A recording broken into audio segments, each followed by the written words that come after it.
All right, welcome back to the Defining Moment. My name is Anthony Ndiema.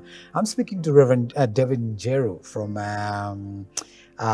he's the lead pastor at Transformation Ministries Royal Treasure Church in Riruta Satellite. That's Kabiria, right? Yep. And we're listening to this very powerful story. So he's rushed to Utawala. He gets this call. The school, there's a lot of confusion in school. He comes, keeps talking to the wife. Realizes that the son is found, but they can't find the daughter. So what happened? You go to Kenyatta Hospital. So from Nyayo Stadium, I walk. That's a long distance all the way to Yes, Kenyatta. it is, to Kenyatta, because I could not trust anything else. Right. But I could trust my feet. Wow. So by the time I was in Kenyatta Hospital, I realized that everybody is looking at me. So I was covered in dust. So I don't know where that dust came in from. Right. Because actually from Nyayo Stadium to Kenyatta is tarmac. Right. So when I'm there, I receive a call from my wife's number. When I pick the call, it's not my wife, it's somebody else speaking. Oh, man. And I'm wondering now, what has happened? Right. So I realized... Are you thinking at this point that things could have gone there? Well, at that Wrong time, direction. I'm thinking two you're things at hoping. the same time. Right. I'm thinking either this girl is dead, or she's alive, Right. or so much injured, Ah. or because of the confusion, she's somewhere. Right. But I did not have a definite answer. But in me, that was tensed. Right. So I'm in Kenyatta, I received this call, and I pick, the voice says, "Where are you, Dad?" I say, "I'm in KNH. Then the voice says, "Don't bother, Father. We have found the girl." Then I asked, "Is she alive, injured, or dead?" Then the voice tells me, "No, please, you come. Wow. And at that moment I said, "I am the dad, I need to know." So the phone was disconnected. Wow. And there was another sweat. I know. When I tried to look around, there was a lot of stars. I could not compose myself. I realized that in my pocket from Kenyatta, I did not even have fare to go to Ngando. I had 30 shillings in my pocket. Wow. And during the previous night, the previous night, that was a Sunday evening, I realized I did not have enough liquid. Right. So my girl, Jimin City, who used to save by herself the money we normally give her, she gave me some money to go to Utawala. To Utawala, right. And she also wanted to add me another 50. And I said, "No, I can't take everything from you." Yeah, as a good dad, of course. So here I have 30 shillings in my pocket. I don't even think about ATM. I don't think about M-Pesa. So I enter into a matatu. Then this gong guy tells me, "No, we can't take your 30 bob." Right. So I'm there, the first one, the second, and the third. Then I said, "Okay." When I entered that, I tell them, "I have 30 bob. Mahali sitaishia nishukishe hapo." So there I am. Guys are not even understanding me because I look confused. A gentleman who is well dressed, but he's dusty. I know. So, and you cannot start now explaining to people. So I move, and then they dropped me near Ngando. Right. So a stage before. Uh-huh. So I walk. The number still keeps on calling me, "Where are you?" So I later on realized this was my sister-in-law, but I could not recognize the voice. Right. So when I enter the compound where the casualties were laid, I find my That's son. in school? No, that was in a nearby health center. Ah, okay. And in the compound there, I find my son. I hug my son. I tell him, "Okay." He is there. I tell him, "Okay, don't worry. I'll take you to where the other boys are." I found other boys under a shade. I put my boy there. Then I assure him, "I'm coming back." Right. By that time, the gate was already closed, manned by armed policemen. And already the rota was out of the victims. So when I'm there and I say who I am, then they check a list, then I'm ushered in quickly. When I'm just entering the gate, I find my sister-in-law. She's just there. She just comes and plugs herself into me. Wow. Then she starts crying, sobbing. Then at that moment, I realize something major has happened. So I'm directed to a certain room, and when I'm going inside, there was also a doctor just by my side and a nurse. And I found the bodies laid, some of them badly mutilated. But by the grace of God, my daughter was whole. When I looked at her eyes, I was closed, but she was still having a very wonderful smile. I touch her, she is cold. I lift her hand, the hand goes down. By that moment, I broke down. And I was encouraged by the people around me. In that moment, I was asking myself, this is a bright girl who has just lost her life like this. just at a twinkling of an eye. And I moved from that place, just go behind. And then I found my wife wailing and surrounded by my friends. Who just heard about that. And a lot of ladies were there and encouraging her. I could say nothing to her. I just tapped her back. And the best thing I could do is just to be with her. And we were there, and that was the story. So we find our girl. Here she is, lifeless. Wow. And you know, Reverend, this is a girl you had so much hope in. And it happens in such a tragic manner. It was so tragic, but the thing that kept on repeating in especially my mind was what kind of a pain she went through before she could die. And she was a scholar. Amazingly, when she was still lying down, this is what I was told later. When she passed on, we are not sure at what point she passed on, either at the scene or in hospital, but most likely at the scene, because those who were injured and were still alive, they were rushed to other facilities. But that particular place was like a preservation, just for a moment. And one thing that happened, because that is why, as I wrote this book at the end, she was holding a pen. When she died, she was still holding a pen. And even when she was still lying down lifeless. And when my wife and my sister-in-law tried to lift her up, that is when the pen fell down.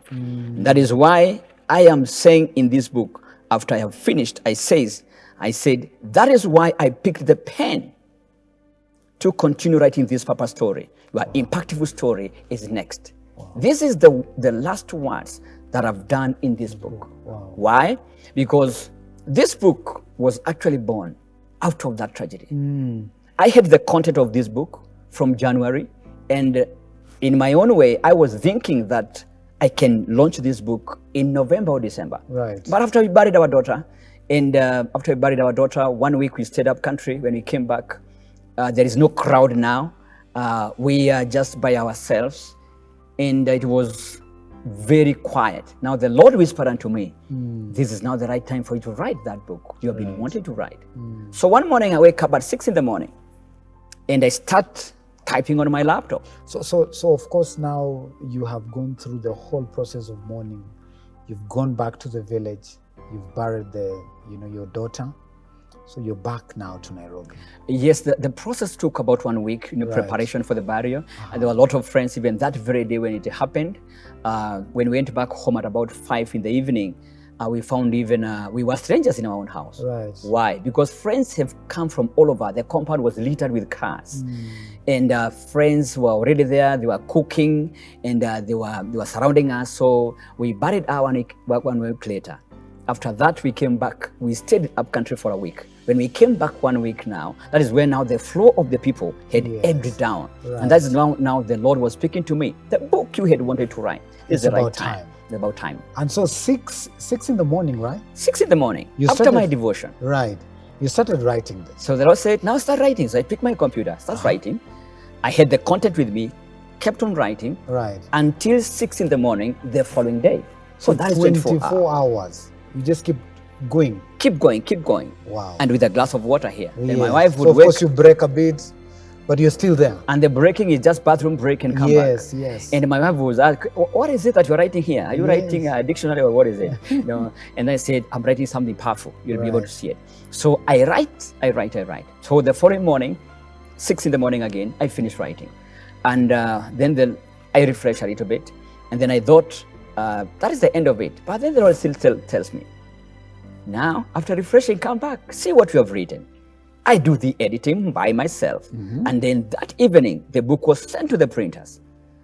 So all this happened in a day? That is in 24. About 30 hours? About 30 hours. 24 typing, 6 hours, editing, brushing around. Wow. And I take the manuscript to the printer. The book was out within 1 week. Wow. And we launched it in Sitam Valley Road. And we had over 3,000 people. Of course, that was not my event. But I asked that, can I do the launch of this? And when I did that, the book was actually received worldwide. And this book has actually gone across. And the title is, You Are Not a Failure. Why? Why this title? Because I had no title in my content before. Okay. But at that time, I was thinking, being a pastor, being a counselor, being an encourager, then people will think, you have been serving at the altar. Yes. You are close to God. Why? What happened? You What have been happened to telling you? us God is able. He's the Right. preserver of life. What has Right. happened? So I was actually writing it for myself and for others. And when you read it very quickly, you'll see you are a failure. If you read it very quickly, the gold, but there's a not at the center. You are Yes. not. A failure. So you have to be very careful. And we are also saying it is not how long you live, but what you live for. Right. It's not how long you live, but what you live for. So you live for to leave an impact, get your purpose. So this particular book talks about that journey, talks about purpose, talks about who you are, talks Right. about actually inside here we have a page which we have actually done a story for the girl. This is the amazing story of Jamini Sitinjeru, page number 41. Right. There is a wonderful story there. And we have done 2 chapters. We have also done some of her creative writing because she was 14 and she was so impactful, Right. so innovative. Give her anything and she will produce something out of it. So you need to turn around, as we said earlier, see Christ in the crisis.